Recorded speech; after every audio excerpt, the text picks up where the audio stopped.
అనూహ్య పరిణామాల నేపథ్యంలో Tirupati TDP, Janasena, BJP ఉమ్మడి అభ్యర్థిగా ఆరణి శ్రీనివాసులు బరిలో నిలిచారు.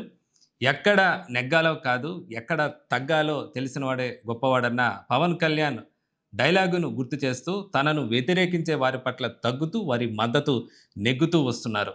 ప్రస్తుతం మనతో పాటు ఆరణి శ్రీనివాసులు గారు ఉన్నారు. అసలు తిరుపతి జనసేన టికెట్ ఎలా వచ్చింది? భూమన కుటుంబాన్ని ఇక్కడ ఏ విధంగా ఎదుర్కోబోతున్నారు? ఇతర విషయాలు ఇంటర్వ్యూలో ఆయన్ని అడిగి తెలుసుకుందాం. నమస్కారం సార్. నమస్కారం.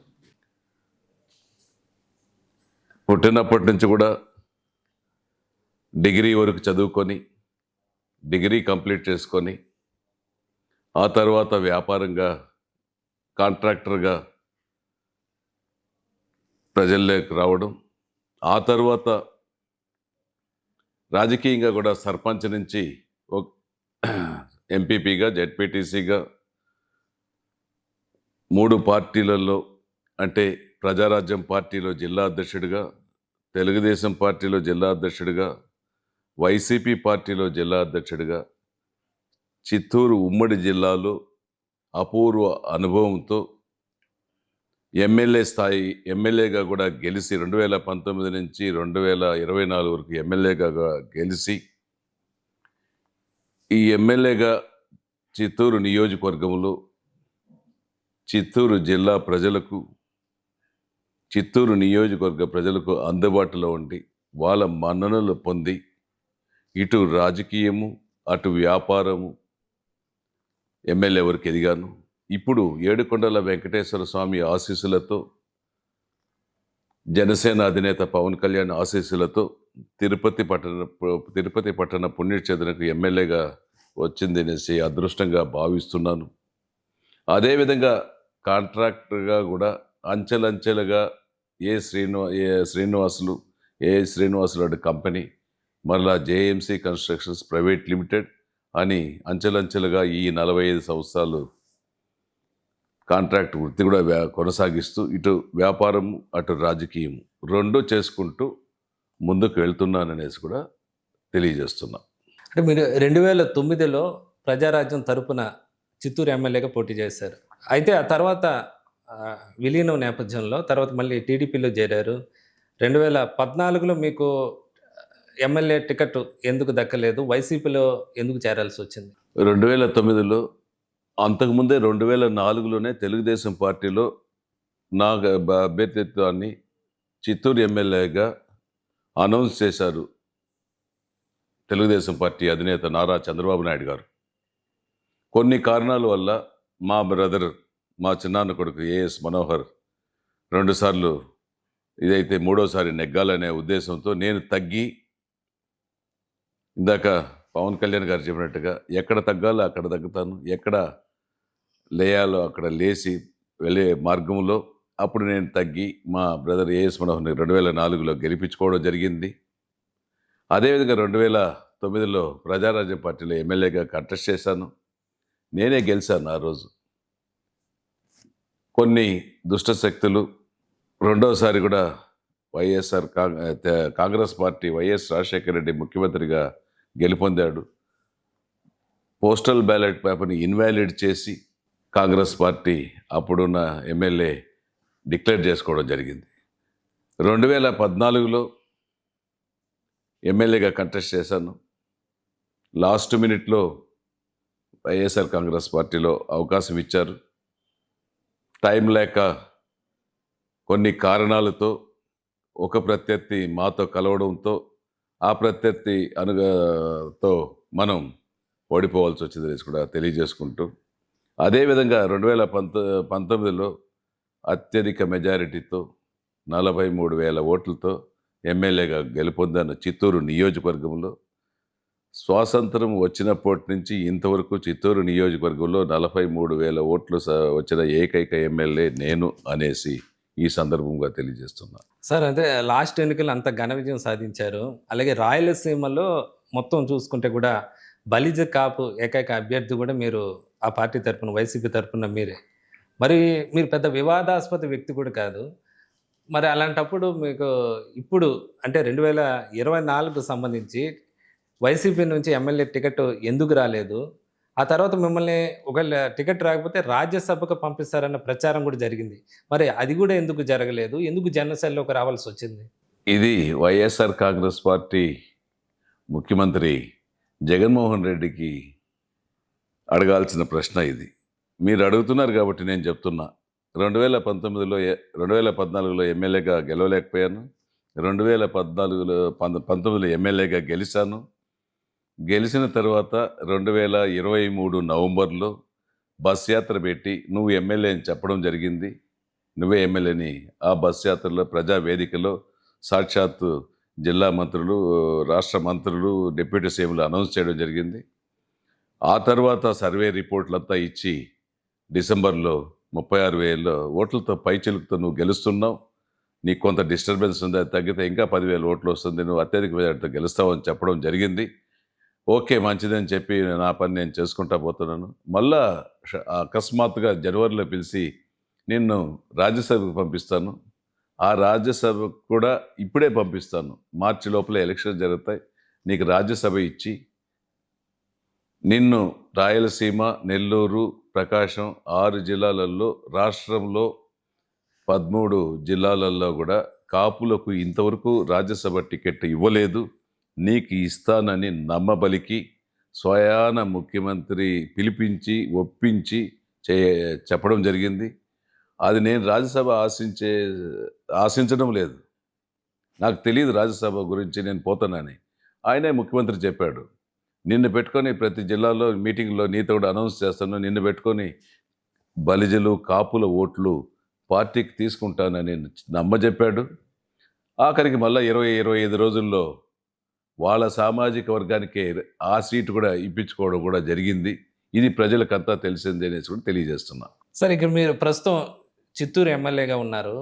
అక్కడ ఎలాంటి అభివృద్ధి కార్యక్రమాలు చేపట్టారు? అయితే మీ విధి నిర్వహణలో ఎమ్మెల్యేగా ఇతరుల పెత్తనం కూడా పార్టీలో పెరిగిందన్న అభిప్రాయం అయితే ఒకటి ఉంది. దాని మీద ఏమంటారు? నేను ఎమ్మెల్యేగా 5 సంవత్సరాల కాలంలో అభివృద్ధి ఏది చేయలే, ఫెయిల్ అయ్యాను. అభివృద్ధి శూన్యం, జీరో. ఆఖరికి గుంతలు కూడా పూడ్చుకునే పరిస్థితుల్లో వైఎస్ఆర్ కాంగ్రెస్ పార్టీ అధికారంలో ఉన్న ఈ 5 సంవత్సరాల్లో అభివృద్ధి శూన్యం, జీరో. జరగలేదు, తృప్తి లేదు. నేను చేసిందల్లా తెలుగుదేశం ప్రభుత్వంలో 2014 నుంచి 2019లో కొన్ని జరిగిన వరల్డ్ బ్యాంక్ నిధులతో అప్పుడు టెండర్లు వేసిన వర్కులు నా నియోజకవర్గంలో చేసి అభివృద్ధి చేశానే తప్ప వైఎస్ఆర్ కాంగ్రెస్ పార్టీలో అభివృద్ధి శూన్యం. ఇదే విషయం ముఖ్యమంత్రిని కలిసి చెప్పారా? అభివృద్ధికి ఇబ్బందికరంగా ఉంది అక్కడ నియోజకవర్గంలో, మీ ఉన్న ఇబ్బందులు చెప్పారా జగన్ గారికి? నేను పలుమార్లు 2019 ఎన్నికైన రోజు నుంచి కూడా చిత్తూరుకి ఇంతవరకు అభివృద్ధి జరగలేదు. ఒక యూనివర్సిటీ లేదు, ఒక ఇండస్ట్రీ లేదు, కర్మాగారాలు, పాల డైరీ, షుగర్ ఫ్యాక్టరీ మూతలు పడిపోయినాయి. మీరు 2014 పాదయాత్రలో పాల డైరీ, షుగర్ ఫ్యాక్టరీ అనౌన్స్ చేస్తారన్నారు. ఆ 2 కూడా చేయలేదని చెప్పాము. చాలాసార్లు 2019లో చెప్పా, 21లో చెప్పా, 23లో చెప్పా. అసలు చెప్పిందంతా ఒక్కటి కూడా ఈ 5 సంవత్సరాల కాలంలో ఒక్క పని అంటే ఒకటి చేయలేదనేసి కూడా నేను ఈరోజు గుండెపైన చేసుకొని చెప్తాను. అదే ముఖ్యమంత్రి గారిని చెప్పమనండి, నేను ఈ పని చేశాను చిత్తూరు నియోజకవర్గానికి అనేసి కూడా ముఖ్యమంత్రి కూడా నేను ఈరోజు అడుగుతున్నా. మీరు ఎమ్మెల్యేగా ఉన్నారు. అయితే మీరు ఎమ్మెల్యేగా ఉన్నప్పుడే చిత్తూరు నియోజకవర్గానికి సంబంధించి ఇతరుల ఒత్తిడి, ఇతరుల ప్రమేయం కూడా, ఇతరుల జోక్యం కూడా పెరిగిందన్న విమర్శ కూడా. అది అందరికీ తెలిసిన విషయమే. ఇప్పుడు చిత్తూరు ఎమ్మెల్యేగా నేనున్నా, నా డ్యూటీలు నేను చేసుకుంటూ పోయా, అంతవరకు తప్ప ఇతరత్ర వ్యవహారాలలో నేను తలదూర్చలేదు, పాపాల పుట్టకు పోలేదు, ఏ అక్రమాలు, దౌర్జన్యాలు ఎక్కడ జరగలేదు. ఏదైనా జరుగుతుందనేసి ఒకరిద్దరు చెప్తున్నారు, చెప్పమని చెప్పండి. ఈరోజు కూడా నేను రాజీనామా చేసేటప్పుడు కూడా చెప్పాను, ఇప్పుడు చెప్తున్నా. నేను చిత్తూరు నియోజకవర్గంలో ఈ 5 సంవత్సరాల కాలంలో ఏదైనా ఒక భూమాఫియా కానీ, ఒక అక్రమ వ్యాపారాలు కానీ, ఎవరికైనా ఇబ్బంది పెట్టించి ఆస్తులు కానీ ఇంకోటి కానీ లాక్కున్నానంటే చెప్పండి. కాణిపాకం వినాయక స్వామి గుడిలో సత్యం చేసేదానికి నేను సిద్ధం. నా పైన ఆరోపించిన వాళ్ళు ప్రభుత్వం ఇప్పుడు ఉన్నారు. ఇప్పుడు స్వయంగా ఎమ్మెల్యేగా కూడా అటువంటి దౌర్జన్యాలు, గూండాయిజాలు, అక్రమ వ్యాపారాలు, శాండల్‌వుడ్ వ్యాపారాలు, గుట్కా వ్యాపారాలు, గంజాయి వ్యాపారాలు అన్నీ చేస్తున్న ఒక దుర్మార్గపు నాయకుడిని చిత్తూరు పట్టణంలో తెచ్చిపెట్టాడు. మంచి నాయకుడిని తీసేసి. ఆ నాయకుడు ఇవన్నీ చేశాడు. నేను ఆ నాయకుడికి కూడా సవాల్ విసిరాను. ముఖ్యమంత్రికి కూడా సవాల్ విసురుతున్నా. మీ నాయకుడు ఇప్పుడు నువ్వు నిలబెట్టిన ఎమ్మెల్యే చిత్తూరు ఎమ్మెల్యే విజయానంద రెడ్డిని రమ్మనండి కాణిపాకం పట్టణానికి. నేను కాణిపాకం పట్టణానికి వస్తాను. కాణిపాకం వినాయక స్వామి దగ్గర సత్యం చేస్తాను. నా ఎమ్మెల్యేగా ఉన్నానే తప్ప అక్రమ వ్యాపారాలు మొత్తం 5 సంవత్సరాల కాలంలో ఇసుక, గ్రానైట్, లిక్కరు, గంజాయి, గుట్కాలు, దౌర్జన్యాలు, మాఫియాలు, ప్రభుత్వ భూములు ఆక్రమణలు, ఇవన్నీ ఇండ్లు కట్టి 100 సంవత్సరాల కాలంలో ఈ బాడుగులుకుంటే బజార్ నాడి వీధి బజారులో వాళ్ళందరూ కూడా రాత్రి ఖాళీ చేసి ఆ ఇండ్లు కూడా స్వాధీనం చేసుకున్న హీనుడు ఇప్పుడున్న వైసీపీ ఎమ్మెల్యేగా కంటెస్ట్ చేస్తున్న అభ్యర్థి. అటువంటి వాడిని తెచ్చి పెట్టాడు. నేను ఏదన్నా ఒక్క తప్పు చేసి ఉంటాడని నిరూపించమని ఈరోజు కూడా నేను సవాల్ విసురుతున్నా. సార్ మీకు జనసేన టికెట్ అనూహ్య పరిణామాల మధ్య వచ్చింది. టికెట్ ఇచ్చేటప్పుడు మీకు పవన్ కళ్యాణ్ ఏమని చెప్పారు? ఎందుకంటే జనసేనలో కూడా ఇక్కడ టికెట్ ఆశించిన వాళ్ళ లీడర్స్ ఉన్నారు. అలాగే మీ మిత్రపక్షం టీడీపీ నుంచి కూడా సుగుణమ్మ గతంలో ఎమ్మెల్యేగా గెలిచారు. ఆమె కూడా ఆశించారు. మరి ఆయన ఏం చెప్పారు? మీ అంత వ్యతిరేకను మీరు ఏ విధంగా ఎదుర్కొని వాళ్ళందరూ మద్దతు పొందగలిగారు? ఆ సీక్రెట్ ఏమిటి? నేను వైఎస్ఆర్ కాంగ్రెస్ పార్టీలో రాజ్యసభ ఇస్తానని ఇవ్వలేదు. ఎమ్మెల్యేగా ఇంకొకరికి అవకాశం ఇచ్చారు. నాకు కూడా ఎమ్మెల్యే ఒకసారి కావాలనుకుని 25 సంవత్సరాలు పోరాడాను. ఎమ్మెల్యే అయ్యాను. ఆ తృప్తి, నా కోరిక తీరిపోయింది. ఇంతటితో ఇంకా చాలు అనేసి వైఎస్ఆర్ కాంగ్రెస్ పార్టీ ముఖ్యమంత్రి సీట్ ఇస్తే ఒక నమస్కారం, ఇవ్వకపోతే 2 నమస్కారాలని కూడా చెప్పి గుడ్ బై అనేసి 6 నెలలుగా సంవత్సరంగా నుంచి ఈ పాలలో ఈ ఎమ్మెల్యేగా ఉండి ఇది అవసరమా? ఎమ్మెల్యేగా ఇటువంటి బాధలు అనుభవించడం అవసరమని, నరకం అనుభవించడం అనేసి కూడా మదనపడి వద్దు అని నేను సంవత్సరం ముందు నుంచి కూడా నిర్ణయాలు కూడా తీసుకున్నా. హ్యాపీగా పిల్లలు, మనవాళ్ళు, ఫ్యామిలీతో గడుపుదాము. గత 50 సంవత్సరాలకు 60 సంవత్సరాలు కష్టపడాము. మాకు ఇప్పుడు ఇంకా మరలా ఎక్కడ కష్టపడాలి, రిలాక్స్ అవుదామనేసి అనే నేపథ్యంలో జనసేన సైనికులు, చిత్తూరు జిల్లాలో ఉన్న జనసేన నాయకులు, యువకులు, వీర మహిళలు వచ్చి నీ అనుభవం మాకు కావాలి, నువ్వు జనసేన పార్టీలో చేరు, ఈసారి పవన్ కళ్యాణ్ గారికి మద్దతు ఇవ్వాలి మనము అని అందరూ వచ్చి నెల రోజులు చెప్తే ఆలోచించి నేను నాగబాబు గారి ద్వారా పవన్ కళ్యాణ్ గారిని కలవడం జరిగింది. అన్నా, నేను మీకు మద్దతు చేస్తాను, మీ అడుగులో అడుగు వేస్తాను, మీతో కలిసి ప్రయాణిస్తాను అని చెప్పాను. మీకు నా వంతు కృషి చేస్తాను. నాకు 2002 నుంచి చిరంజీవి గారి ఫ్యామిలీతో సంబంధాలు ఉన్నాయి.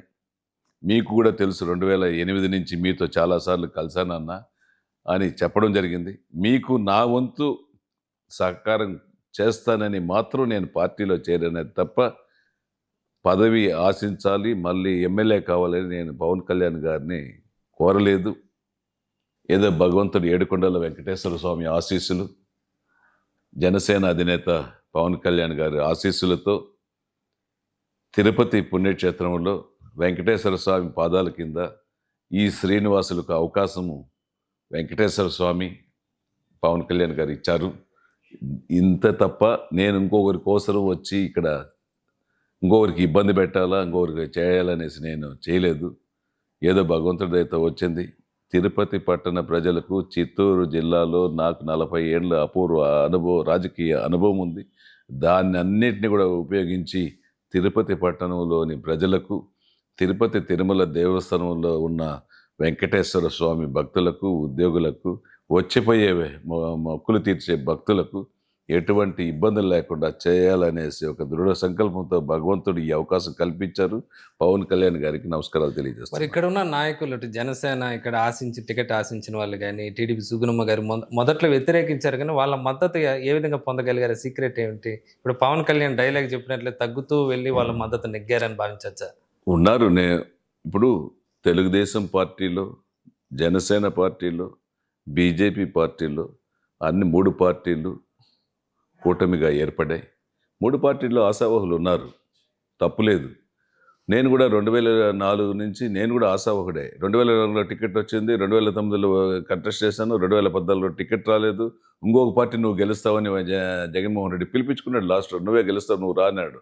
ఒక దుష్టశక్తి రావడంతో నేను ఓడిపోయాను 14లో.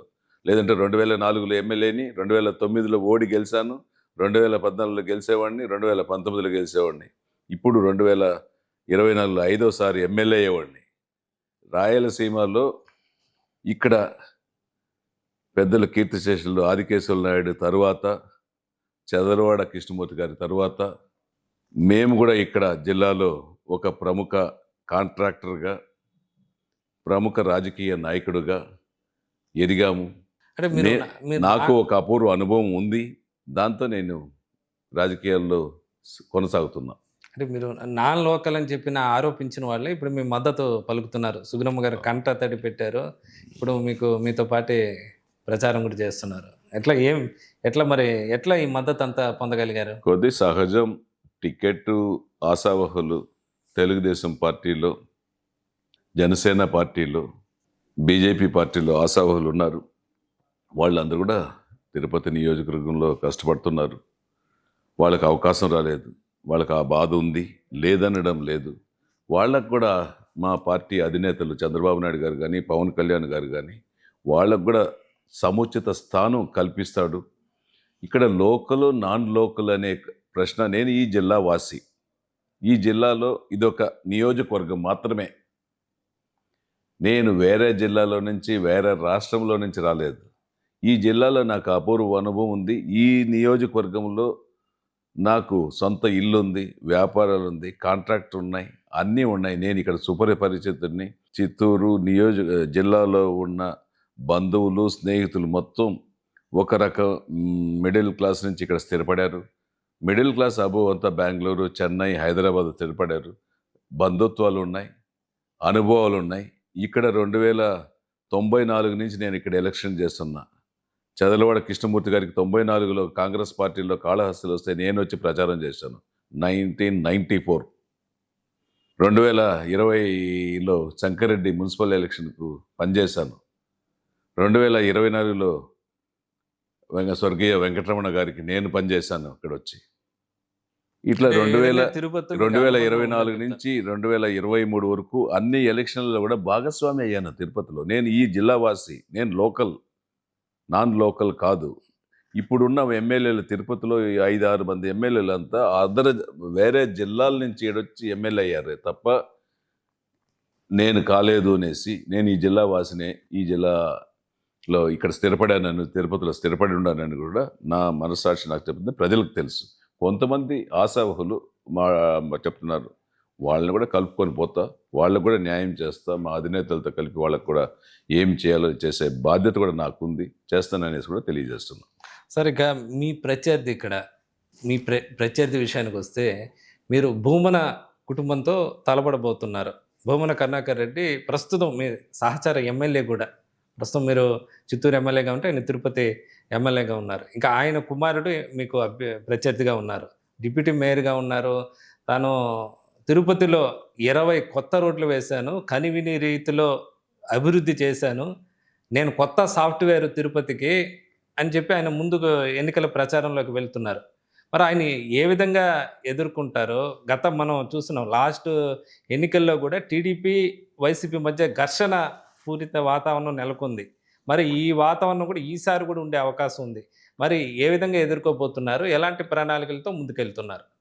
ఇప్పుడు నేను ఒకటే అడుగుతున్నా తిరుపతి ఎమ్మెల్యే భూమన కరుణాకర్ రెడ్డి గారిని, నువ్వు రాజకీయంగా ఒక ఎమ్మెల్యేగా, ఒక టీటీడీలో ఎక్స్ అఫిషియో మెంబర్గా, టీటీడీ చైర్మన్గా మీ కుటుంబంలో నీ కుమారుడికి డిప్యూటీ మేయర్, మరి మేయర్ అధికారాలంతా ఆయన తీసుకోవడం, ఇటువంటి 5 పదవులు నీ కుటుంబంలో ఎమ్మెల్యే తనయుడే తీసుకున్నారే తప్ప వేరే ఎవరికైనా ఏదైనా ఇచ్చారా? ఈ విధంగా ఏ నియోజకవర్గంలో గానీ, ఏ జిల్లాలో గానీ జరిగినాయా? అనేది సూటిగా వైఎస్ఆర్ కాంగ్రెస్ పార్టీ జగన్మోహన్ రెడ్డి గారిని, అదేవిధంగా భూమన కరుణాకర్ రెడ్డి గారిని కూడా నేను అడుగుతున్నా. ప్రజలు ఇవన్నీ కూడా గుర్తు చేసుకోవాలి, తెలుసుకోవాలి. కేవలం నేను అభివృద్ధి చేశాను అనేసి అంటున్నాడు. ఏం చేశాడు 3 ఏళ్లలో? కేంద్ర నిధులతో స్మార్ట్ సిటీతో డెవలప్ అయినవి, మున్సిపల్ నిధులతో డెవలప్ చేశాడు తప్ప సొంత నిధులతో ఒక్క రూపాయి ఖర్చు పెట్టాడా? తన గుండెపైన చేసుకొని ఏడుకొండల వెంకటేశ్వర స్వామి గారి దగ్గర చైర్మన్గా కూడా ఉన్నారు. ప్రమాణం చేయమన్నాడు, నేను చెప్తా. ఇక్కడ అభివృద్ధి చేసిన దాంట్లో ఒక 10%, 20% ప్రజలకు చేస్తే దాంట్లో కూడా కకృతి పడి టీడీఆర్ బాండ్లు ఇప్పిస్తామని ఇండ్ల యజమానులకు ఒప్పించి భయభ్రాంతులు చేసి వాళ్ళకి ఇప్పించారా? నేను సూటిగా అడుగుతున్నా. ఎంత ఇప్పించావు? ఎంత ఇవ్వాలి? ఎంత ఇచ్చావు ఈ రోజు వరకు? అవన్నిటిని కూడా వెలికి తీస్తాం. భవన యజమానులు కోల్పోయిన భవనాలని, స్థలాన్ని వాళ్ళకు న్యాయబద్ధతంగా ఎన్డీఏ కూటమి జనసేన ఎమ్మెల్యేగా మా జనసేన అధినేత పవన్ కళ్యాణ్ గారితో మాట్లాడి వాళ్ళకి అందరికి కూడా టీడీఆర్ బాండ్లలో వచ్చే విధంగా కూడా చేస్తాను. మిగతా 80%, 70% అభివృద్ధి నీకు కావాల్సిన వాళ్లకు రోడ్లు వేయించుకున్నావు, నీ భూములకు రోడ్లు వేయించుకున్నావు, అక్కడ ఇబ్బందులు చేసుకున్నావు. కానీ ప్రజలకు ఒరిగిన చోట నువ్వు రోడ్లు ఏమి వేయలేదు. ప్రజలే చెప్తున్నారు. కాబట్టి ఆయన డెవలప్ చేసింది ఏమీ లేదు. ఆయన డెవలప్ చేసిందంతా ఆయన కుమారుడు, ఆయన చేసిందంతా ఎన్నికల్లో దొంగ ఓట్లు ఎలా వేసుకోవాలి. ఉదాహరణకి మొన్న బై ఎలక్షన్లో మీరు దొంగ ఓట్లు అంటేనే అది కూడా అక్కడ కూడా వస్తున్నాయి. మనం స్థానిక ఎన్నికల్లో చూసాం, ఓటర్ల అవకతవకలకు సంబంధించి మొన్న జరిగిన స్థానిక ఎన్నికలు, మున్సిపల్ కార్పొరేషన్ ఎన్నికల్లో ఈ అవకతవకలకు సంబంధించి ఐఏఎస్ అధికారులను కేంద్ర ఎన్నికల సంఘం సస్పెండ్ చేసిన పరిస్థితి అయితే ఉంది. అయితే ఈసారి అలాంటి పరిస్థితులు రాకుండా, అలాంటి అవకతవకలకు చోటు లేకుండా మీరు ఎలాంటి ప్రణాళికలతో, ప్రతి వ్యూహంతో ముందుకు వెళ్ళబోతున్నారు? ఇది ఇంట్లో దొంగను ఈశ్వరుని వల్ల కూడా పట్టుకునేదానికి టైం పడుతుంది. ఆ పాపం పండి కొంతమంది కేవలం వీళ్ళ స్వార్థ ప్రయోజనాల కోసం అధికారులను బలి చేశాడు. ఈ రాజకీయ బలానికి సస్పెండ్ అయ్యారు, ఒత్తిడికి. ఇప్పటికి కూడా దొంగ ఓట్లు 30,000 ఓట్లు దొంగ ఓట్లు ఉన్నాయి. ఎవరైతే ఇంట్లో ఓటర్ లేరో వాళ్ళ ఓటుని అదే ఓటుని వేరే ఓట్లు చేస్తున్నాడు. అవన్నీ కూడా ఎలక్షన్ కమిషన్కి పెట్టాము. కానీ ఎంత పెట్టి ఏం చేసినా వాళ్ళ ఆధీనంలోనే ఈ 5 ఏళ్ళు నడిచినాయి. వాళ్ళు చెప్పిందే జరిగింది, వాళ్ళు చెప్పిందే వేదం తిరుపతిలో. ఆ వేదంతో ఇంకా ఒక 20,000, 15,000 ఓట్లు తీశారు. ఇంకా ఇంతకుముందున్న కలెక్టర్ గారు ఉండుంటే మొత్తం తీసేవాళ్ళు. ఆమెను ఒక 10 రోజులకే మార్చేయడం కూడా జరిగింది. ఎస్పీ గారు వాళ్ళని చేసేవాళ్ళు, వాళ్ళని కూడా మార్చేశారు.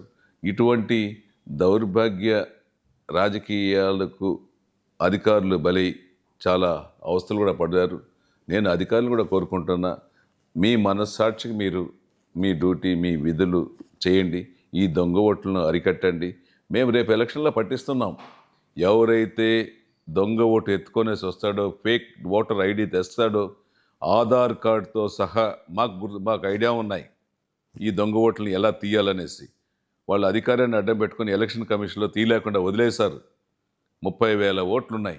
ఆ 30,000 ఓట్లలో ఎవరైతే ఫేక్ ఐడి కార్డు తెచ్చి ఓటు వేసేస్తారో వాడిని రౌండ్ చుట్టి వాడిని జైలుకి పంపిస్తాము, పోలీసులకు పట్టిస్తాము. ఈ పోలీసులు కూడా నిష్పక్షపాతంగా చేస్తే ఎలక్షన్ కమిషన్ కూడా ఇది ఆల్రెడీ రిపోర్ట్ చేసాం. సెంట్రల్ ఫోర్స్ను కూడా తిరుపతి పట్టణానికి తెప్పిస్తాం.